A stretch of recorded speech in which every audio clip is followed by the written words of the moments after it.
के बरस, अब के बरस तुझे धरती की रानी कर देंगे।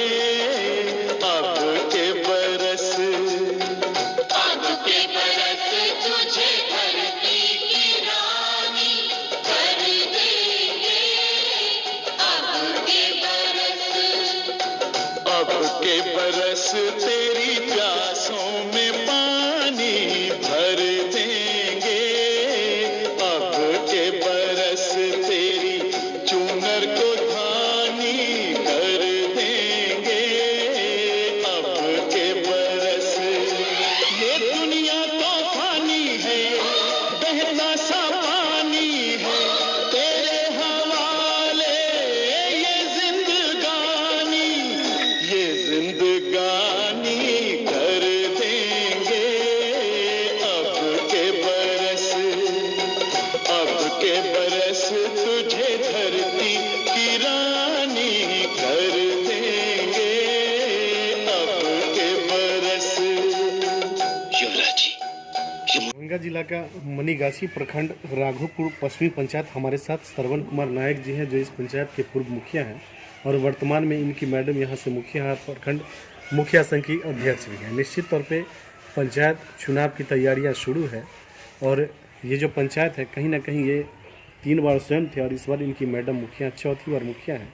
और ये कहा जाए कि सांसद विधायक अगर बनने की बात हो तो बहुत आसान है, लेकिन मुखिया बनना बहुत मुश्किल है।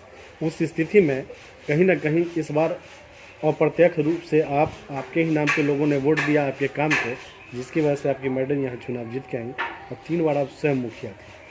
सांसद विधायक बनना तो बहुत आसान है, मुखिया बनना बहुत मुश्किल। उस स्थिति में अल्प संख्या में आपके वोटर हैं, अल्प मत में हैं, उसके बावजूद भी 4थी बार आप मुखिया हैं। इसके लिए जो क्रेडिट है निश्चित तौर पे कहीं ना कहीं आपको मिलना चाहिए। जो आपका व्यवहार रहा हो, चाहे वो आपके परिवार का मामला हो या व्यक्तिगत आपका मामला हो, निश्चित तौर पे इसी वजह से आप 4थी बार मुखिया हैं।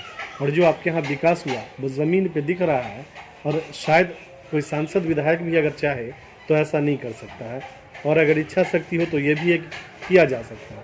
संभवतः आपके यहाँ जो पंचायत भवन है वो पंचायत सरकार भवन का भी काम कर रहा है। सब लोगों के लिए अलग अलग चेयर, अलग अलग चेंबर की व्यवस्था है। तो ये जो सिस्टम से आपने काम किया, जबकि आपकी जो एजुकेशन है वो टेक्निकल नहीं है, उसके बावजूद आपने सारा टेक्निक के हिसाब से किया, तो ये आपको सीख कहाँ से मिली और आपने काम शुरू कैसे किया? सबसे पहले तो मैं अपने पंचायत की ओर से आपके न्यूज़ चैनल को धन्यवाद देता हूँ कि आप यहाँ तक आए लोगों के बीच। एक्चुअल में शिक्षा की जहाँ तक बात है तो हमारी जो शिक्षा है, हम मात्र आइटम किए, उसके बाद एक्चुअल में हम व्यापार में लग गए। और व्यापार के बाद जो है, जब जनता के द्वारा मुझे वार्ड सदस्य बनाया गया तो पहली बार मैं उन जनता को धन्यवाद करता हूं कि मैं दूसरे वार्ड से चुनाव लड़ा था जी। और उन लोगों ने मुझे जिताया। जिताने के बाद सभी लोगों ने मेंबर मिलके मुझे उप मुखिया बनाया। उप मुखिया बनाने के बाद हमारे मुखिया के पूर्व में मोहम्मद कारी 2001 में, 2002 में उनका निधन हो गया बीमारी के कारण। उस जो 3 साल का जो दरमियान में जो जनता के बीच मैंने जो अपना काम किया, तो जनता ने मुझे 2003 में जात पात से ऊपर उठ के मेरे पंचायत में आज तक वोट होते आ रहा है, चाहे वो विधानसभा हो, लोकसभा हो या पंचायत चुनाव हो।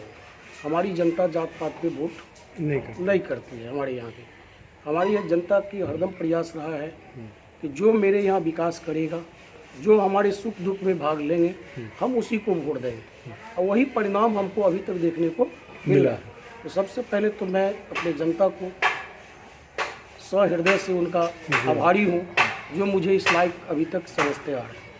योजना है कन्या विवाह कभी अंत्येष्टि। उसकी स्थिति ये है कि 2014 से ही कन्या विवाह बैक चल रही है और कभी अंत्येष्टि में राशि के अभाव के कारण कहीं ना कहीं जो जनप्रतिनिधि होते हैं उनको अपने पॉकेट से अपनी इज्जत प्रतिष्ठा को बचाने के लिए देना पड़ता है। सीधा सवाल यह है कि क्या सरकार को इसमें बदलाव करना चाहिए? क्या जनप्रतिनिधि को स्वतंत्र करना चाहिए कि एट ए टाइम किसी भी फंड से पैसा दे सकते हैं? जी नहीं, सरकार को इस पर थोड़ा सा पहल जरूर करना चाहिए, क्योंकि जो ये आम चीज़ है कि जो असहाय के लिए आपने तय किया है, उस असहाय को अगर आप 10 बार ब्लॉक का चक्कर कटवाइए तो उसको कोई फ़ायदा नहीं है। इसलिए प्रयास होना चाहिए सरकार को कि इसके लिए मान लीजिए कबीर अंत्येष्टि के लिए फंड है, सरकार पंचायत में दी हुई है कि जब भी कोई व्यक्ति की मृत्यु होती है असहाय व्यक्ति की, तो उसका ग्राम सेवक के द्वारा उसको पैसा निकाल करके उसको भुगतान किया जाए। तत्काल क्या होता है कि जो भी जनप्रतिनिधि रहते हैं वो तत्काल उनको भुगतान तो कर देते हैं, उसका पैसा उसको मिल जाता है। लेकिन ये जो है विवाह योजना, विवाह निबंधन का जो है कन्या विवाह, उसमें क्या होता है कि बहुत सारी कठिनाई होती है।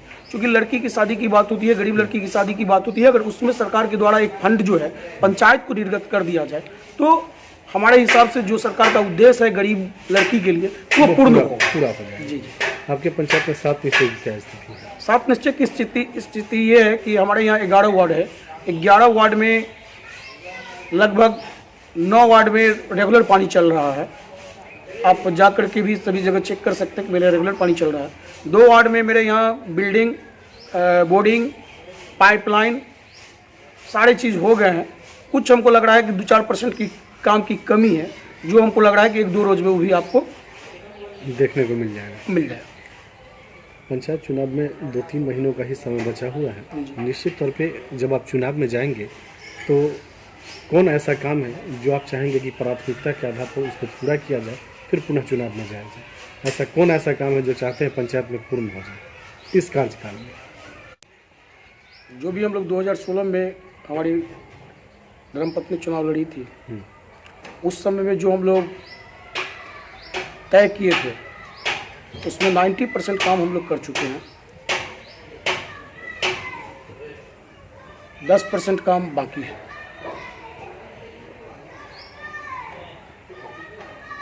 और आपका कहना है कि अभी तुरंत, बिल्कुल, तो एक्चुअल में कि सरकार के पास अभी कोई हमारे पास वैसा फंड नहीं है जो हम उसको कर पाएंगे। प्रयास मेरा है कि हमारे यहाँ एक श्मशान है जिसमें हम लोग की जनता पिछले बार भी कही थी कि मुखिया जी इसको जो है सो घेराबंदी हो जाए, 4 दीवारी हो जाए। उसका मेरा प्रयास है कि हम उसको इसी माह में पूर्ण कर दें। पुनः जनता के आशीर्वाद से अगर आप अपने पंचायत के मुखिया बनते हैं, जनता आपको मौका देती है, तो आपकी सबसे पहली प्राथमिकता क्या होगी चुनाव के बाद? हमारी प्राथमिकता ये होगी कि जो शहरी नमूना वातावरण होती है उसको पूर्ण रूप से हम ढालें। शिक्षा की जो व्यवस्था है उसमें सारी सुविधा तो हमारे यहाँ है, शिक्षक की पूर्णता अभी तक नहीं हो पाई है, जिसके लिए हम जिलाधिकारी पदाधिकारी महोदय से भी कई बार इस मुद्दा पे बात किए हैं। और चूँकि सरकारी स्कूल में अभी का जो मापदंड है उसमें सिर्फ गरीब के बच्चे ही पढ़ पाते हैं, तो जिनके द्वारा हम चयनित हुए हैं, अगर उनको हमसे उस चीज़ को अमल नहीं कर पावे तो मेरे लिए दिक्कत है। मेरा पहला प्राथमिकता होगा कि एक प्राइवेट स्कूल में जो भी शिक्षा मिलती है उस टाइप का शिक्षा हमारे सरकारी स्कूल में मिले।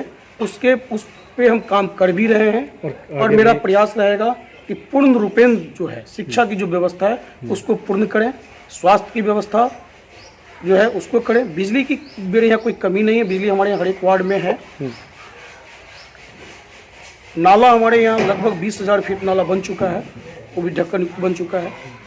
4 से 5,000 फीट नाला बनेगा तो मेरे पंचायत में हर घर से जो निकासी का व्यवस्था है वो पूर्ण हो जाएगा।